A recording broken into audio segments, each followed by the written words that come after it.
Hello everyone, it's us again, Tom and Kate, the duo who roam the roads and seek out the most chilling paranormal mysteries. Our journey has never been easy, but each stop leaves an unforgettable mark, a haunting story that even we can't shake off. In this episode, we're taking you to 3 eerie locations, where the line between the living and the dead blurs. A grand old theater cursed by the ghost of a forgotten actress.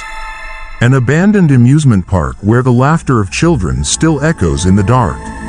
And a house once owned by a notorious serial killer, where restless souls remain trapped. Unable to leave, can we uncover the truth behind these haunting events?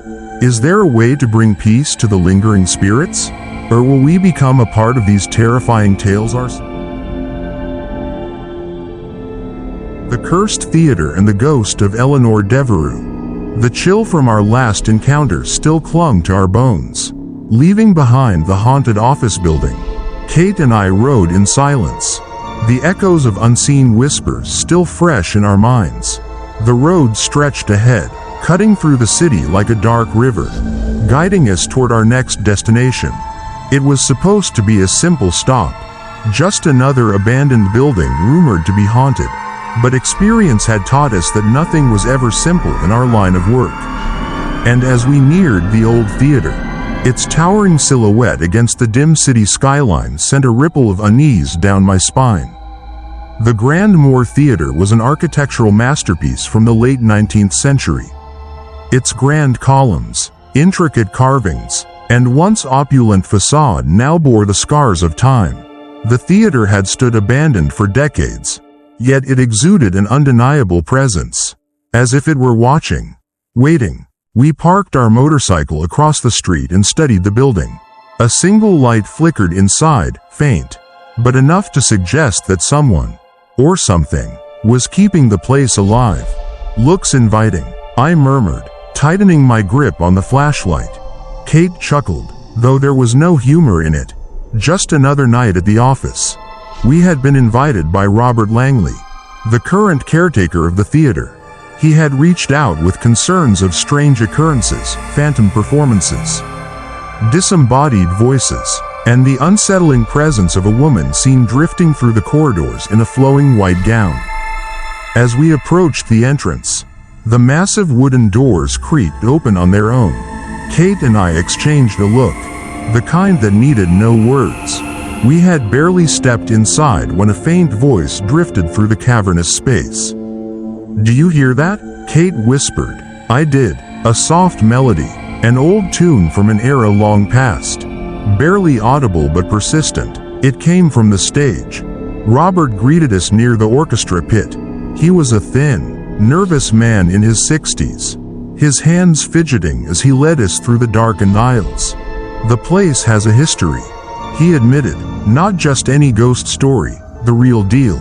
People say Eleanor Devereux still lingers here." Eleanor Devereux. The name alone sent a chill down my spine. She had been the theater's shining star over a century ago. But one tragic night in 1897, during a performance of The Phantom's Lament, Eleanor had fallen from the grand balcony to her death. Some claimed it was an accident. Others whispered of jealousy, betrayal, murder, and now, they said, she never left. As we explored, the temperature dropped noticeably. The still air carried a faint scent of old perfume, mingling with the dust. The deeper we went, the more we felt watched. Kate stepped onto the stage, brushing her hand along the tattered red velvet curtains. Suddenly, a gust of cold air swept through, sending the fabric billowing as if an unseen performer had just taken the stage. A whisper floated through the darkness. "This role is mine." Kate turned sharply. "Did you hear that?" I nodded, shining my flashlight toward the balcony where Eleanor had fallen. For the briefest moment, I saw her, a woman in an elegant white gown, staring down at us. Her face was shrouded in shadow, but her presence was unmistakable. Then she was gone. Robert paled. "She doesn't like visitors." Kate crossed her arms. "Well, too bad. We're here to stay." Determined to understand what was happening, we decided to stay overnight. Robert left us to our own devices, warning us to be careful. We set up in the front row, our cameras rolling, every nerve on edge. At exactly midnight, the theater came to life. The lights flickered, casting long shadows across the empty seats. The old grand piano, untouched for decades, began to play a haunting melody, one we recognized as Eleanor's signature piece. Then, footsteps echoed from the dressing rooms backstage. Kate grabbed my arm. "We need to see this through." We moved cautiously, following the sound. The hallway behind the stage was lined with old mirrors, their surfaces tarnished with age, and in one of them, we saw her, Eleanor. She stood behind us in the reflection, watching, waiting. When we turned, nothing, but in the dust-covered vanity before us, fresh words had been written by an unseen hand. The show must go on. Suddenly, a rustling sound came from the stage. We rushed back to find the red curtains drawn open and the chandelier above casting a dim glow.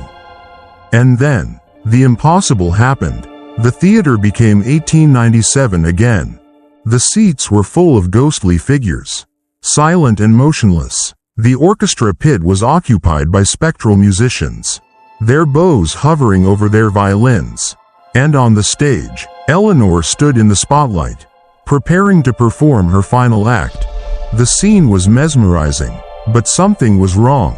Eleanor's expression was not one of a triumphant actress, it was one of terror. Kate clutched my hand. "She's not performing willingly."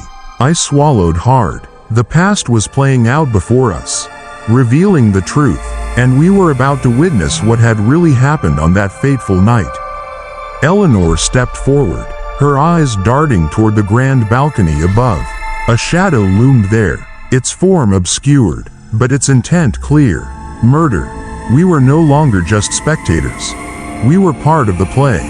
The theater around us flickered between the present and the past, as though the fabric of time itself was unraveling.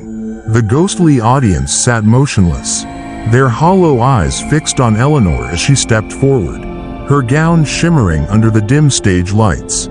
But the fear in her eyes was unmistakable. Kate squeezed my hand. "Something isn't right. She knows what's coming." I could see it too. Eleanor wasn't performing by choice, she was reliving her final moments. Above, the shadow on the balcony shifted. A figure leaned forward, hidden by the darkness, its presence radiating malevolence. My breath hitched. Was this the one responsible for her fall? Eleanor's lips moved, but no sound came out. Then, the orchestra began playing a haunting melody, the very one Robert had described to us. "She's repeating the last performance," I muttered. "But why?" Eleanor took her final steps toward center stage, exactly as she had done on that fateful night in 1897. The shadow above moved, and then, a scream. The chandelier rattled, the balcony railing creaked, the figure above lunged forward. Kate gasped as Eleanor fell. But something changed this time. Instead of disappearing into the past, her spectral form froze in midair, her eyes locking onto mine. She was aware of us. The past shattered like glass, and the present came crashing back. We stood on the empty stage, the ghostly audience gone, the orchestra pit silent, but Eleanor remained. She hovered just inches above the wooden floor, her translucent form trembling. "Help me," she whispered. Robert's words echoed in my mind. No actress who played Eleanor's role ever survived. I stepped forward. "Eleanor, tell us what happened." Her gaze flickered toward the balcony. "He pushed me. He couldn't let me go." Kate frowned. "Who?" A gust of icy wind rushed through the theater, and suddenly, a second apparition materialized. A tall man in a dark suit, his face twisted with fury. "The murderer," Kate cursed under her breath. "Great, a vengeful spirit." Eleanor recoiled as the man's ghost lunged at her. But this time, she stood her ground. She wasn't a victim anymore. Kate and I reacted instantly. We had faced enough hauntings to know that spirits lingered because of unfinished business. And Eleanor's business was justice. "Tell us his name," I urged. Her spectral hands clenched. "Victor Mallory, my lover, my murderer." Victor let out a guttural snarl. The air turned suffocatingly cold as he moved toward us. But I wasn't going to let him win.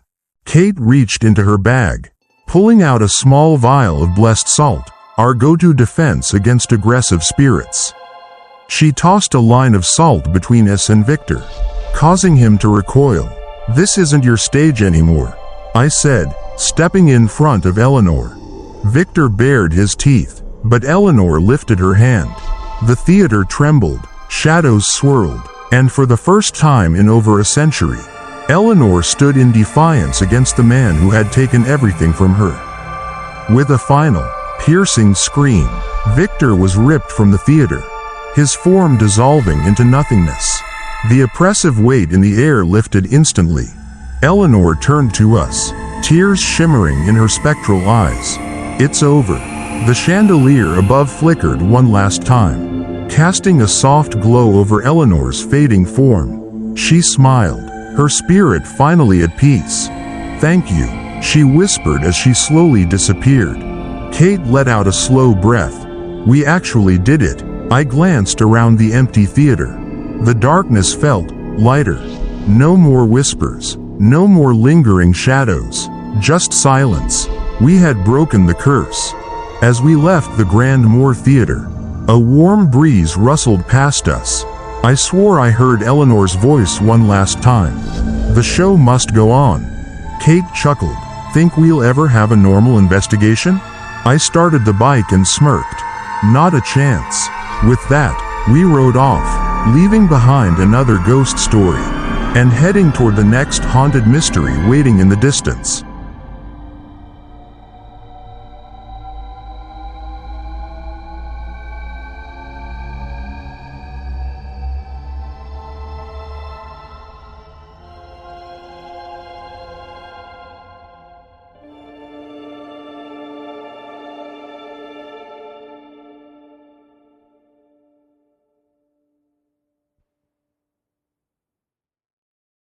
The abandoned amusement park and the haunting laughter. The echo of Eleanor's final words still lingered in my mind as Kate and I rode away from the Grand Moore Theater. The wind howled through the empty streets, as if carrying whispers from the past. The night air was thick, heavy with the weight of another mystery waiting ahead. Our next stop was Willow Creek, a town with a dark legend. We had heard about an abandoned amusement park on the outskirts, one that had been closed since the 1950s after a tragic accident. According to the locals, strange things happened there, especially on nights like this, when the full moon hung high in the sky. Kate glanced at me as we approached the town. "Are we really doing this?" I smirked. "Since when do we turn down a good ghost story?" She sighed. "Fine, but if a creepy clown shows up, I'm out." I laughed. But the moment was short-lived. As we entered Willow Creek, the atmosphere shifted. The streets were too quiet, the lights too dim. It was as if the town itself was holding its breath. The entrance gates stood tall and rusted, vines creeping through the metal bars like skeletal fingers. The faded sign above read, "Willow Creek Funland," though the paint had long since peeled away. A chain dangled from the gate, broken and swaying gently in the wind. "This place looks welcoming," Kate muttered, adjusting the strap of her backpack. We stepped inside. The moment we crossed the threshold, the air grew colder. The scent of rusted metal and decaying wood filled my nostrils. The remnants of what was once a place of joy and laughter now lay in eerie silence, except for the occasional creak of a broken ride moving in the wind. We moved cautiously, our flashlights slicing through the darkness. Old carnival stands stood abandoned, their paint chipped and their prizes long forgotten. The Ferris wheel loomed in the distance, frozen in time, its skeletal frame casting long shadows. Then we heard it, laughter, not the kind that brings joy, but something unnatural, high-pitched, echoing through the park like a ghostly melody. Kate tightened her grip on my arm. "Tell me you heard that." I nodded. we're not alone. As we ventured deeper into the park, we noticed something unsettling. The further we walked, the more things moved. A rocking horse swayed gently on its own. A popcorn machine rattled before going still. An old speaker crackled, playing distorted carnival music that hadn't played in decades. Then we reached the carousel.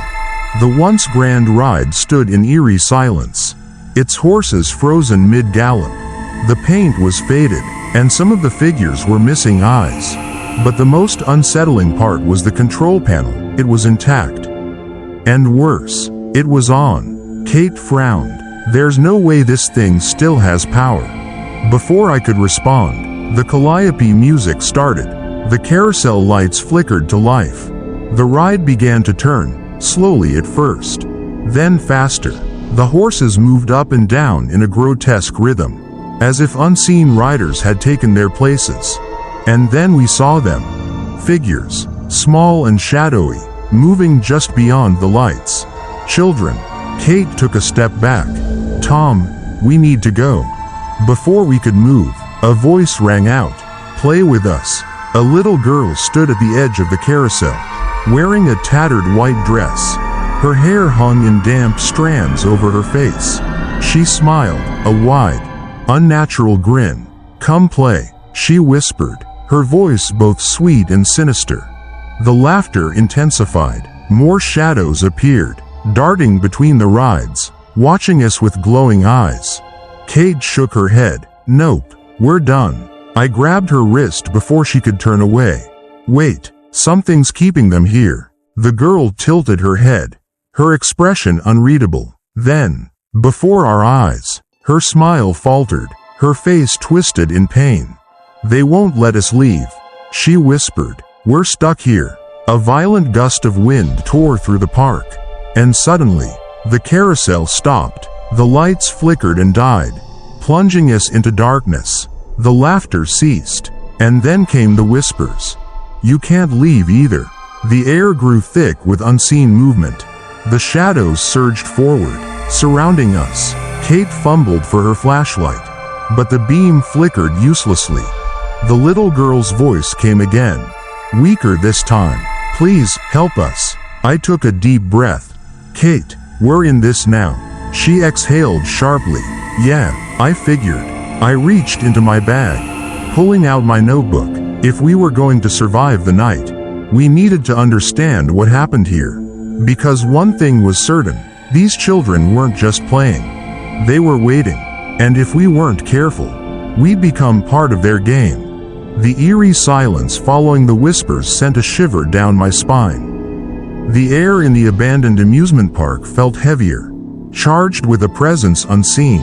Kate and I stood motionless, our senses heightened, waiting for the next move in this twisted game.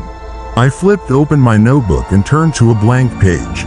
We need to find out what happened here, I said, my voice barely above a whisper. Something is keeping them trapped. Kate scanned the darkness with her flashlight. The accident, she muttered. If we can understand what really happened, maybe we can help them move on. A low creaking noise made us turn toward the Ferris wheel. It had been motionless moments ago. Yet now, one of the gondolas swayed back and forth as if someone, or something, was inside. Looks like we have our first clue, I said grimly. We approached the ride with caution. The gondola door hung open, revealing a torn, faded ticket stub on the seat. I picked it up, rubbing off the dust to read the date, October 31st, 1952. Kate exhaled. Halloween night, the same night of the accident. The realization sank in. These children weren't just trapped, they were reliving their final moments. Over and over, a sudden gust of wind sent shreds of old carnival flyers swirling around us. One stuck to my leg. Peeling it off, I held it up to the flickering light of my flashlight. Grand opening celebration, October 31st, 1952. Midnight ride on the carousel.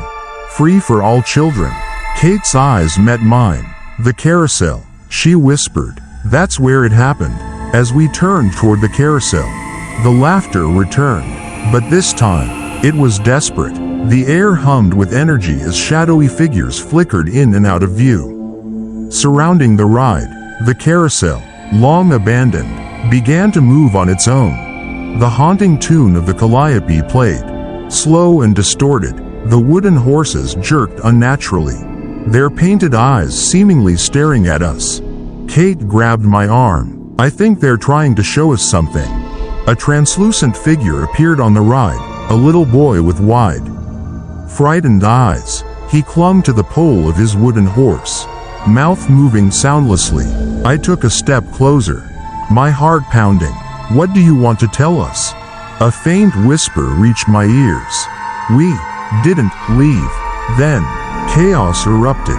The lights on the carousel flickered violently. The wooden horses moved on their own, their mouths opening and closing as if they were alive. The shadowy figures of children darted around us, their faces twisted with fear. Then, we saw it, the past. A vision unfolded before our eyes. The carousel was spinning at full speed, packed with children laughing and cheering. Then, suddenly, fire. Screams echoed as flames erupted from the center of the ride. The children panicked, trying to jump off, but someone, kept them trapped. A shadowy figure stood near the control panel, hands on the levers, keeping the ride spinning faster and faster. They were trapped, Kate whispered in horror. Someone did this to them. The flames engulfed the carousel, and the vision vanished, leaving only the charred remains of the ride in front of us. The children's whispers returned, but this time, they weren't playful, they were pleading. Help us. I turned back to the control panel, where the shadowy figure had stood in the vision. It was still there, but now, it was watching us. A tall, twisted silhouette with hollow eyes stared from behind the levers. A deep, guttural growl filled the air as the presence stepped forward. Kate instinctively reached for the vial of holy water in her pocket. What do we do? I tightened my grip on the notebook. We set them free. The dark figure lunged at us, but I threw a circle of salt on the ground between us. It screeched and recoiled. Kate, the prayer, I shouted. She nodded and began chanting, her voice steady despite the fear. The air around us trembled as the presence howled, clawing at the barrier between worlds. The shadows of the children gathered around, their faces turned toward the light that was beginning to break through. One by one, their forms shimmered and dissolved into the night. Free at last, the shadowy figure let out a final, enraged scream before vanishing. And then, just like that, the park went silent. The air felt lighter, as if a great weight had lifted. Kate let out a shaky breath, lowering the empty vial of holy water. Did we do it? She asked. I looked around. The laughter was gone. The whispers had faded, and as we turned to leave, the carousel moved one last time.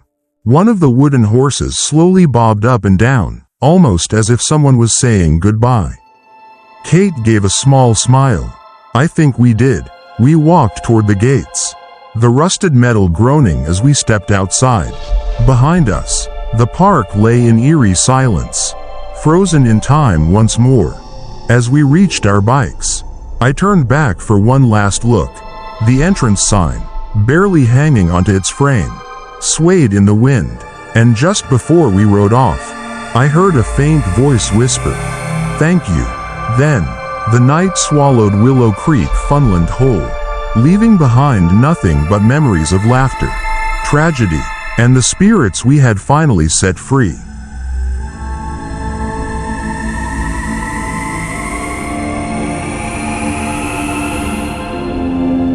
A house of the serial killer, where the souls cannot leave. The hum of our motorcycle filled the air as we left Willow Creek behind. The echoes of ghostly laughter still reverberating in my mind. Kate clung to my back, her arms tight around my waist, lost in her own thoughts. The silence between us wasn't unusual, after witnessing the trapped souls in the abandoned amusement park. Neither of us felt like speaking. Some hauntings clung to you even after you left the scene, and this was one of them. But our journey didn't allow for rest. There was always another story waiting for us. Another dark legend to uncover. A few miles ahead, we were set to meet Dr. Howard Whitmore, a well-known paranormal investigator who had spent years studying supernatural phenomena. The urgency in his voice when he called us had been undeniable. He had discovered something so disturbing that he refused to continue alone. That something was an old Victorian mansion that once belonged to Edwin Grayson, a notorious serial killer from the early 20th century. His name had been whispered in the shadows of history, a tale so dark that even decades later, locals refused to speak of it.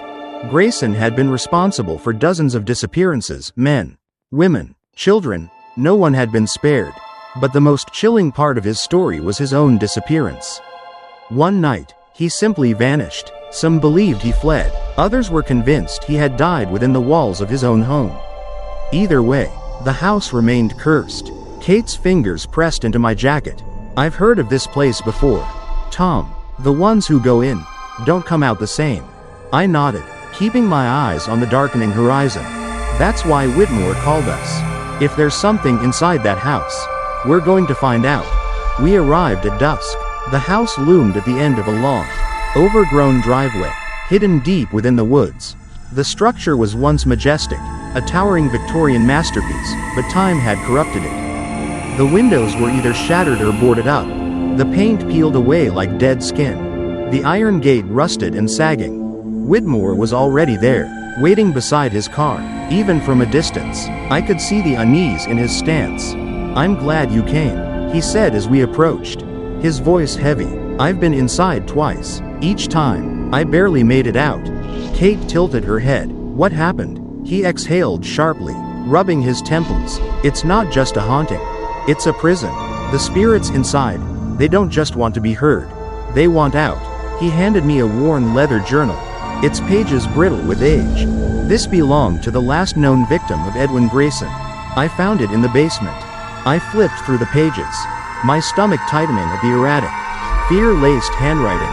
There were frantic descriptions of dark rituals, shadows that moved on their own, whispers that came from the walls.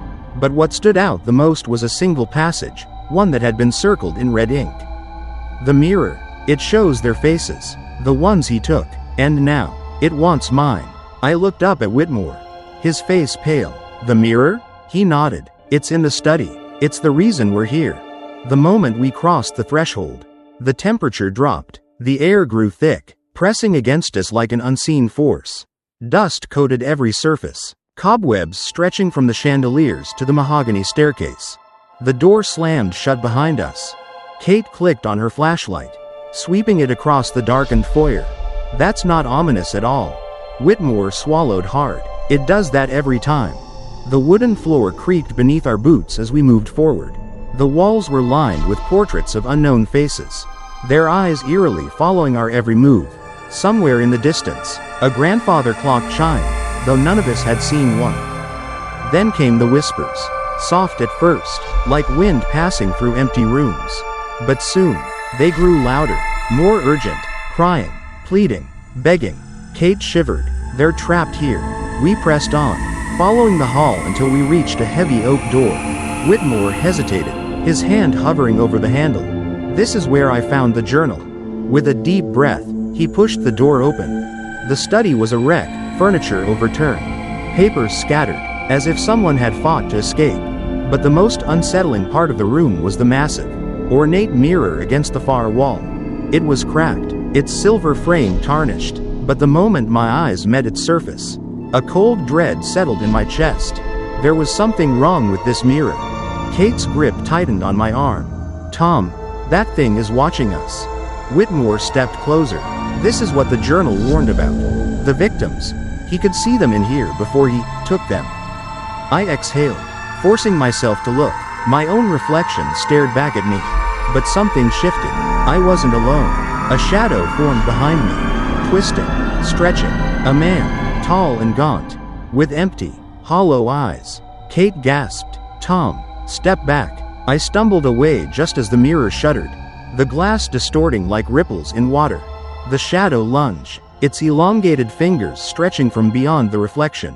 Whitmore's voice was sharp. "We need to leave, now." The entire house groaned. the walls seeming to close in. The whispers became screams. Something, or someone, was waking up, and it wasn't going to let us go.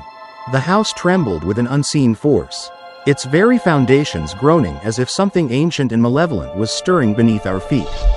The whispers had transformed into guttural screams, filling every corridor, every shadowed corner. The air was thick, suffocating, as though the house itself was closing in around us. The mirror in the study remained our focal point. The cracks in the glass pulsed like veins, glowing faintly as if it were breathing, alive in ways it should never be. The shadowed figure within moved, pressing against the fractured surface, its hollow eyes fixed on us. Kate grabbed my arm, her nails digging in. "Tom, we need to break that thing." Whitmore was already flipping through the pages of the old leather journal, muttering frantically. The victim wrote that the mirror isn't just showing the dead, it's holding them. He looked up, his face pale. Breaking it might release something worse. I exhaled. What's the alternative? Let it take us? The answer came swiftly. The shadow lunged forward, its fingers reaching through the fractured glass. The temperature plummeted, and suddenly, I was no longer in the study. I stood in a different version of the house, a vision from decades past. The walls were pristine, the chandeliers gleamed with golden light, and the scent of expensive cologne and cigar smoke filled the air. I was in Edwin Grayson's house. In his time, I heard voices.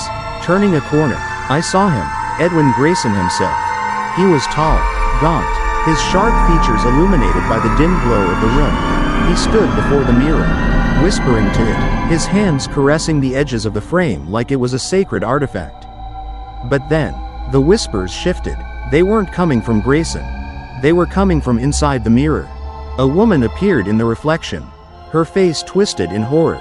She pounded against the glass, her mouth forming silent screams. Dozens of others emerged behind her, each trapped within the reflective abyss. Then, Grayson turned his head and looked directly at me. My blood ran cold. He shouldn't be able to see me. His lips curled into a slow, knowing smile. "You're not supposed to be here." The scene around me shattered. I gasped, my knees hitting the floor as I was yanked back to the present. Kate was shaking me, her face frantic. "Tom, you just vanished. You were staring into the mirror for almost a full minute." Whitmore backed away from the glass. "It pulled you into the past. You saw him, didn't you?" I swallowed hard. Grayson. He was feeding it. He was trapping them inside. A deep laughter rumbled through the house, low and guttural. Then, the walls bled. Dark, viscous liquid seeped from the cracks, running down like veins rupturing beneath old, decayed skin. The portraits along the hallway twisted, their subjects' faces morphing into grotesque mockeries of their former selves. And then came the worst part. Footsteps, heavy, deliberate, coming down the hall. "Run," Whitmore whispered. We ran. The house was alive, shifting around us. Doors slammed, hallways stretched and shrank, forcing us deeper inside its decayed belly. We had no choice but to go downward. We reached the basement, a place I had hoped we wouldn't have to enter. The stench of decay was unbearable. Old chains dangled from the walls, stained with rust and something darker. The floor was covered in strange symbols, a massive pentagram carved into the stone. Kate coughed. This was where he did it. This was where he sacrificed them. Whitmore held up the journal. "There's a passage. If we burn the mirror in the place where the rituals were conducted, it should sever the connection to Grayson's soul." The walls trembled. The laughter grew. "Then we have to do it fast," I said. We placed the mirror in the center of the pentagram. I doused it with holy oil, my hands slick with sweat. Whitmore struck a match, his fingers trembling, and let it fall. The moment the flame touched the glass, a scream unlike anything I had ever heard erupted from the mirror. It was a sound of rage, agony, and despair, all combined into one deafening wail. Then, he stepped out. Grayson's spectral form, tall and skeletal, emerged from the mirror's depths, his face a mask of hatred, his fingers elongated into claws, his hollow eyes burned with pure malice. Kate and Whitmore completed the incantation, their voices rising above the cacophony of screams. The flames intensified, consuming the mirror, licking at Grayson's form. He lunged at me, But I didn't flinch. I grabbed the locket Whitmore had found earlier, a keepsake from one of his victims, and hurled it into the flames. The reaction was immediate. Grayson howled, his form contorting violently, as if being ripped apart from the inside. His body flickered, disintegrating into ash, his scream fading as the mirror finally shattered into 1,000 pieces. The house collapsed in on itself, the very foundations giving way. We barely made it up the stairs before the floor caved in, sending everything below into the abyss. We stumbled out onto the front lawn, gasping for air. Behind us, the house of Edwin Grayson crumbled, reduced to a pile of smoldering ruin. Silence. The night was still. The oppressive energy that had once filled the air was gone. Kate dusted herself off, her breathing ragged. Is it over? Whitmore picked up the locket, now blackened from the flames. We severed the connection. He's gone. I let out a slow exhale, my body still shaking from the ordeal. Then let's never come back here. We turned to leave, but as we reached our motorcycle, a cold gust of wind swept through the air, carrying with it a whisper. I will return. Kate froze. Did you hear that? I gritted my teeth. Yeah, I did. Whitmore clutched the locket tightly. Let's hope, for all our sakes, that he doesn't. As we mounted our motorcycle, I cast one last glance at the ruins. The house was gone, but something still watched us leave.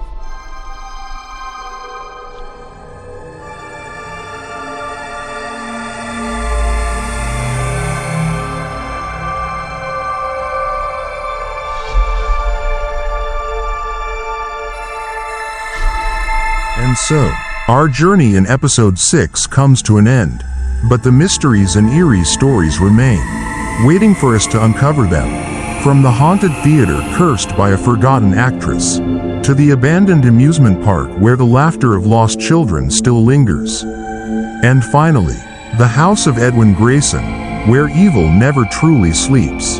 Each journey brings us face to face with the unknown. Yet that's exactly what keeps us going. What about you? Do you believe that ghosts truly exist? Are you brave enough to continue this adventure with us? Don't forget to like, share, and subscribe to our channel so you won't miss episode 7, where we will continue exploring haunted locations and unraveling the most terrifying mysteries. If you have a chilling story to share,